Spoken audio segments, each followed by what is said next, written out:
Welcome to the Holo Health Podcast, where we help you become healthy in every area of your life. On each episode, not only will we provide ways to improve your physical health, but also ways to improve your mental and spiritual health as well. I hope you enjoyed today's episode.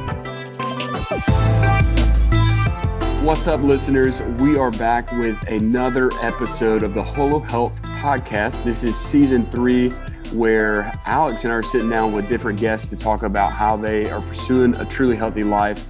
I'm here in the studio. I'm one of your hosts, Trevor. Alex likes to call me T Dizzy. Alex is here. Alex, how are you doing? Trevor Deal, I am doing swell. Thanks for setting this up. Yeah, you're welcome, Alex. I have to do as you say sometimes. You're my boss. But anyways, that's not why we're here. We're here because we have another special guest, Eric Sutliff. Eric, how are you doing, my friend? Man, I'm doing great. I just got to say, I've known you for 7 years. Have never heard anyone call you T Dizzy. Dang it. Thank yourself you. On this podcast. So I just want to make sure you're telling the truth. Thank you. And humble yourself. That's why I like Eric. Well, I think we're going to digress if I really dig on this, but I think me wanting to go by T Dizzy is just a fun differential, not necessarily a prideful thing. Anyways, listeners, we have Eric Sutliff on the episode today, and we're really excited for this one. Eric, why don't you just go ahead and kick us off and tell the listeners who you are, what you do, and how you're connected to Holo Health. What got you on the podcast? Yeah, and first off, this is a tough podcast for me just because I'm going after Jill Thornton of CS&F. I mean, crushed it last week. So if you're listening to the podcast right now, please go back, stop the Shout episode, out. Listen to Jill. She's amazing. What they're doing up and coming is incredible. And I love it. So, yeah, like Trevor said, my name is Eric Sutliff. I live in Atlanta, Georgia. I met Trevor actually as a college roommate. And so we've known each other for a long time. I know too much about him. So he knows not to press too deep on this podcast, or I'll reveal some things. That's why it's only 30 minutes. Exactly. And I work in the commercial insurance industry as a career. But I really love just being active, being outside, having fun with friends, seeking joy, and got connected to Holo Health and Alex as well, just through Trevor. And by nature, I question everything. And so twice in my life has Trevor talked someone up so much where I've just rolled my eyes and thought there's no way this guy's legit. Versus his brother at Ben. Ben Deal is incredible. I was well surprised with how great he is. Shameless plug. Shout out, Ben. First off, it's not like I didn't paint the picture very clearly, but nonetheless, Go ahead. Yeah, and then same with AC. I mean, Alex, what y'all are doing at Holo Health is awesome.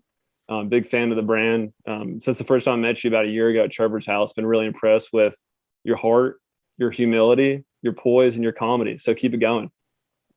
Hey, I'll pay you after the this episode. Dude, I appreciate it. You need to. This is like Alabama and the Literally. referees, man. Are you kidding me? I only take Bitcoin. Just remember. We hadn't made it that far in the business yet. So That's awesome. Eric, tell us a little bit about your health story, like physical, mental, spiritual, just kind of over the past handful of years, just your development, some things you've learned. Just tell us a little just context of you. Yeah, I love the idea of a health story because I think so many times in life we think who we are or what we do is static, but ultimately we're living a narrative, we're living a story. And so what I had believed 6-7 years ago about health is just vastly different from what I believe about health right now. Mm-hmm. I mean, I grew up in an awesome home and was always really interested in sports and athletics and always had a really good community of people around me. But it really took going to college and understanding kind of holistically what health looks like from a physical, spiritual, emotional, relational aspect to put all these things together. And I would say, especially when I was 17 and 18, my health was very personal. I would even say it was very much egotistical. I can remember with my physical health, asking my parents for dumbbells for Christmas one year, because all I wanted was to have awesome biceps for the basketball jersey.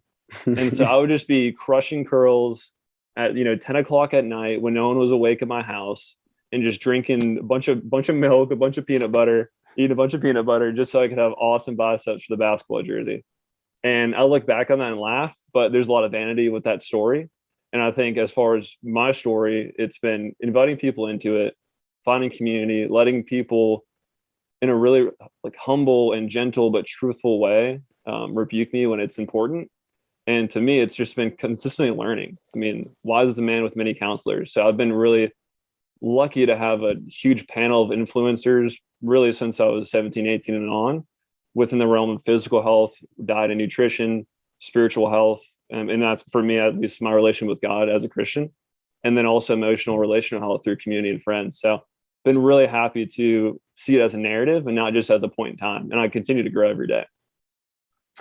Eric, I love that you shared that. And it's been really cool to be a part of that story. And I really love how you shared it's not static. Alex and I were talking about last week, specifically how our health is just so progressive and it's not linear. We think a lot of times it has to be like other things in life, but it's not. And I can attest that's not the case for either of us, right? We've walked through so much life together. It's been sweet to do that. And so you kind of pointed and touched on a little bit of this in that brief explanation of your story, Eric. But what are some ways like today that you think that health is misunderstood? Yeah. I think it's so easy for people to want to find just a quick fix.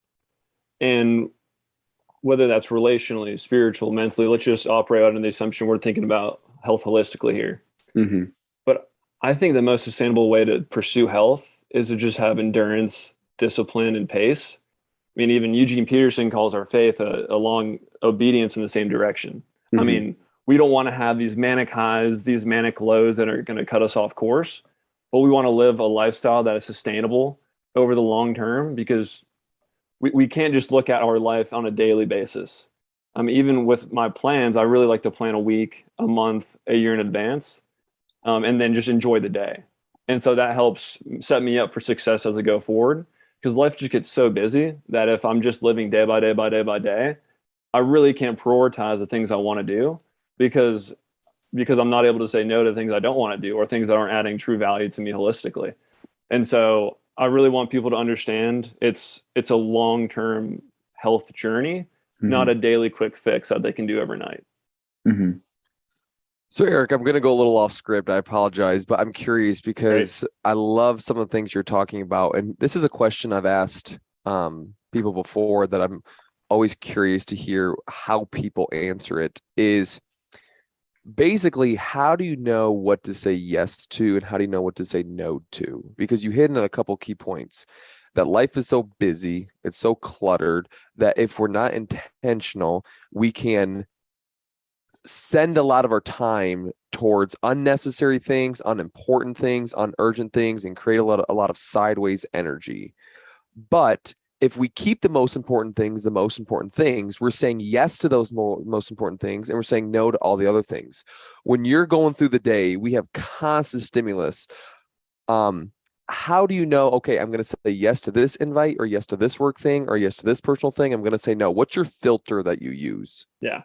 And a mentor of ours, John Mark Comer, says every yes is 1,000 no's. Mm-hmm. And so for me, understanding what I want to prioritize and choose, that decision is made well in advance when that question is asked.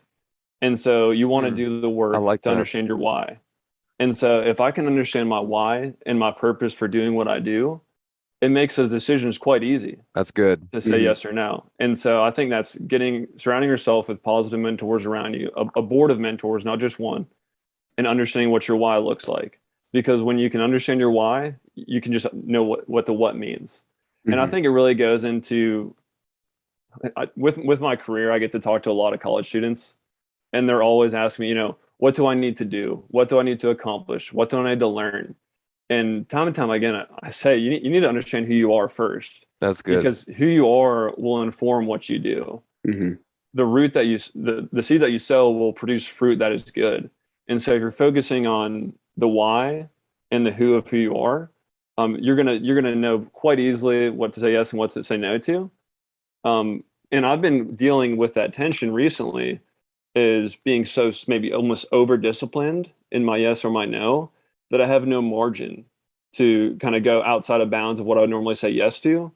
And I've seen many times in my life, the times where I've grown the most is when I've said yes to something that may be a little uncomfortable. And so you got to keep doing it. Saying yes to things that increase your why or go towards your why, but also have margin in between. Eric, I absolutely love that you share that. And I think what is super interesting is we are all, I would say, young adults. And for us, specifically, Eric, I know we can relate on this. We're not that far removed from college to where our answer to virtually everything was yes. And as you mentioned, John Mark Comer, we also talk about James Clear. We talk about how habitually we build systems to guide the way that we live our life. And I was actually talking to a few different people about how one of the negative side effects of that, and I wouldn't go redo anything, but is that you get in this habitual nature of saying yes to everything. And I love how Alex talks about sideways energy. He's helped me in that regard. Obviously, that's what we're trying to do through Holo Health. And I love that we're kind of talking about understanding your why, because that is going to help move you in the right direction. We talked about it on the last episode with Jill. I know you heard it, Eric, but like one of our biggest things is we want people to be moving in the right direction so that 50 years from now or 40 years from now, they're not waking up and going, I'm way off base. I'm not even close to where I was trying to go. And part of that specifically for us is we want people to experience that abundant life that Jesus has to offer, that greater levels of abundance that John 10:10 talks about. Mm-hmm. And Eric, one thing I admire about you, and I want you to talk about a little bit here is, and I've seen this specifically, in the last 6 years, but really in the last like 2 to 3 years, is your tenacious drive for knowledge about who God is and who Jesus is and how that calls you. You're talking about your why. So we're gonna dig right into it. And I want you to share a little bit about maybe the last 2 to 3 years specifically on your spiritual health and how that has kind of combined and walked alongside your mental health, and then circle it all back with maybe your physical health as well. But I'd love for you to share a little bit of insight, mostly on how you've progressed along that and what's been maybe some things that you've learned over those 2 to 3 years of growth. Yeah, that's a great question, Trevor. So it's almost this dichotomy of being and becoming that, these old philosophers that I love to listen to talk about, and then I'll try to repopularize here in the 21st century, is that we have to know who we are, where we're at. We have to know our current location. We also want to understand who we are becoming. Mm-hmm. And so I think many times in our life when there's just anxiety or intensity or tension, or as Kierkegaard popularized this basically age of anxiety that we're living in, it's because yes, we may or may not be happy with who we are, but we don't really enjoy who we're becoming. And so at least with me and my Christian faith is understanding, okay, where am I at right now in my process, in my faith journey? What do I need to understand or dig deeper into to better accept the blessings and the love that God has given me? And so for me, as far as the last couple of years, it's really digging deep into spiritual disciplines. And so enjoying them, keeping God at the center of it. For me, it looks like regular daily time in scripture and meditation on the truths of God through the Bible. Mm-hmm. It also looks like regular fasting, and that looks very different for a lot of people. That could be monthly, weekly, it could be every other month. You could do it with friends, you could do it alone. That's something that's been great. Time in prayer, and then time in community. I'm super passionate about getting plugged into a local church. And so if you are a believer, if you are wanting to dig deeper into your Christian faith, it's not something that you can, or it's not something that we are called to do as Christians in a silo, mm-hmm. but we're called to do it in community with one another. And so it's inviting people along, understanding where you are, understanding who you want to become, and taking practical steps to make that happen. Mm-hmm. Eric, where is one area you see people struggle in regards to their health? Mm-hmm. And we're talking a lot about our spiritual health. So maybe in context of their relationship with God or a misunderstanding about the disciplines, but what's one common struggle or misunderstanding you see many people making? Yeah, and there's a lot of nuance with this question when I think about this answer, but it's, for me, is when you do these things and make it a habit that is long-term sustainable. I think it's so hard to make a long-term sustainable habit if you're not having fun, if you're not doing it with enthusiasm, mm-hmm. and if you're not seeking joy through it. Mhm. And so I think there is a lot to be said about being disciplined. There's certain things we're called to do as an athlete, as a follower in faith, as a friend. There's certain things that we are called to do and we must have discipline in. But over the long term, what within that realm, what within that sandbox of wiggle room do we have? Can we pursue things that we have fun doing? I mean, for me, if we're talking about faith, I love digging deeper into scriptures in particular and kind of looking at it on a verse by verse basis. That's a lot of fun to me. For some people, that's like, nails on chalkboard. They might hate that. Maybe fun for you is worshiping on the truths of God through meditation and focusing on one line or one passage or listening to worship music. I mean, there's a lot of leeway in how we can do these things because we're made in totally different ways in many aspects. And I think a lot about my physical health too is everyone's, wants that awesome body they look great in. For me, I just have a lot of fun running and cycling. I'm never going to be the guy with the six pack or have the awesome biceps. I'm okay with that because every time I go and work out, I'm doing something I love to do. I have a lot of fun with. And I admire y'all for what you do, having fun in the box. Just for me, for whatever reason, it hasn't hit yet. Yeah.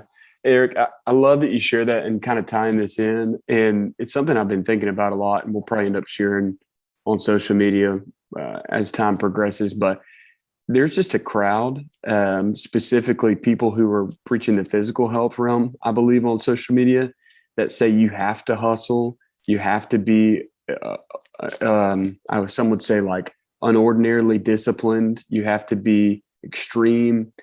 And I just don't think that is abundance. I don't think that's John 10:10. I don't think that's truly healthy because as you kind of alluded to earlier, Eric, it's attention to manage. Obviously, our health is more than physical, but I love what you're saying about you have to enjoy the disciplines that you choose to do, the habits you choose to build, especially if you want it to be sustainable. It literally won't be if you don't enjoy it. And I think what's awesome, I know about like your story is that's changed over time. Those that don't know, Eric was an elite high school athlete. He's still an elite athlete, but he just obviously isn't in high school.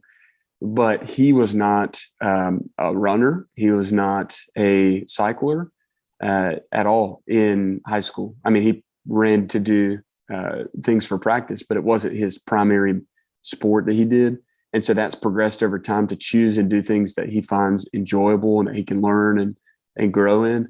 And I think the point that I want to get to is that he said that about his spiritual walk as well. And I know that's the case with his mental health, and it is with his physical health. And so, listeners, I want you to really hone into, obviously we hear this all the time, enjoy what you do physically, enjoy what you do for your health, which is everything, all parts, body, mind, and soul. Enjoy what you decide to do. And then know that that can change over time of seasons. Like I said, we're all young. Who knows 10 years from now, if we're blessed with, some of us have families already, Alex, but things change over time. And so we're able to adapt. And I think that that's part of the managing of the tension. It's not trying to only do what you've always done because that's what you've done. Is understanding what you need to do for all aspects of your health. So Eric, I think that's awesome. I think what would be super helpful as we're kind of rounding third and headed towards home is maybe some keystone daily habits and rhythms that you've developed over the last handful of years that you've had to work to figure out, hey, these are beneficial for me. Maybe what would you share with the listeners that are wondering, what does Eric Sutliff do? Yeah. Yeah. And for whatever reason, maybe it's how I'm wired. I look at these, I look at these things as I choke on my water here. I look at these things kind of in a weekly time frame. And so for whatever reason, I want to look at things more in a long-term aspect than just in the day. And so I understand what I want to do on a weekly basis. So I want to get in the Word 5 days a week. I want to meet with at least one friend who I haven't seen in a while, at least once a week. That could be coffee, that could be lunch, that could be grabbing a drink after work. It can look a lot of different ways. For me, it's really easy to be introverted and to kind of go into my shell. And so planning this in advance and having a set time aside where I'm going to be with someone in a community is really helpful just to get me excited about life. And also just continuing to pour into community. So whether that's could be through service opportunity or your local church, it's been super impactful to have that rhythm and habit. and just eating clean has been very, very beneficial to me. The last couple of years, I was the kind of guy who I drank 2 vanilla Cokes a day for 2 years straight when I was 17 and 18 years old. And I cannot imagine how much more of an elite high school athlete I would have been if I didn't have 2 vanilla Cokes every single day That's for 2 rich. years straight. And so it looks different for everyone. Mhm. It's not, for me, it's not necessarily about let's have this disciplined habit that we stick to and we can't do life without it, but let's know who we are, let's know our why, and let that inform our daily life. Eric, we're going to go down that tangent super quick. Regarding your physical health, because people are always interested, what do you do for your sleep? What does your sleep look like? What does eating clean look like for Eric? And then also, what is your exercise movement? Like, give us just the practical 3 minutes total on what does that look like? Sweet. Yeah, so I'll start with eating because I'll buy the quickest. I am very utilitarian when it comes to my diet. So I'm going to make about 9 or 10 chicken and rice meals on Sunday night. And Really? going to crush it. It's going to be chicken, rice, peppers, onions, asparagus. Sometimes zucchini squash. Throw it in a stir fry. Eat it for 9 days or 9 meals straight, and just go with it. Like lunch and dinner? Lunch and dinner, and then oatmeal with strawberries, chia seeds, flax seeds, and peanut butter for breakfast, basically every morning. And so I have This is like scripted. This is like boom, boom, boom. Yeah, it's essentially every week. I did think about this podcast yesterday and thought I'm not having fun with my diet. So I actually changed it up. I made chili this week. And so now I have 9 portions of chili I need to eat after this. So we're changing it up a little bit. We're being dynamic. For more of the physical health realm, as far as working out, I love to cycle. So it's fun to be a cyclist in Atlanta. You get a lot of hate, but it's a good tight knit community. And so I'll ride my bike 3-4 days a week. And I'm actually coming off a prolonged knee injury. So I'll run 1 or 2 days a week, maximum of 4 miles, just to keep my knee healthy. And then it's interesting because really the last 4 or 5 years, I could not sleep through the full night. And I really wasn't sure why. And so about a year ago, I threw all these kind of self-help ideas, tried to take melatonin, tried to make my room really cold, tried to make it really dark, tried a sound machine, tried it without a sound machine. I had a roommate at one point. Maybe that was going to help. But this is when we see all these different aspects of health coming together. I realized in my own heart there was a lot of anxiety that just wasn't dealt with. And then when I could give that anxiety up to God, when I could meet with people and talk about it, and for anyone listening to the podcast, if you're dealing with anxiety, I would highly recommend seeing a certified counselor, certified therapist. I'm all for that. And then I realized kind of when I was more at peace, was more restful, I'm having zero problem sleeping now. And it wasn't about this, for me, it wasn't about the sound machine, it wasn't about being cold, it wasn't about being dark. It was about having peace. And so that's the biggest takeaway for me as far as my 3-minute health journey. Eric, go ahead, Alex. Well, I was just going to say, I think what he just said is literally the essence of whole health, that he had an issue in one area, he changed something in another area of his health, and it solved the other area.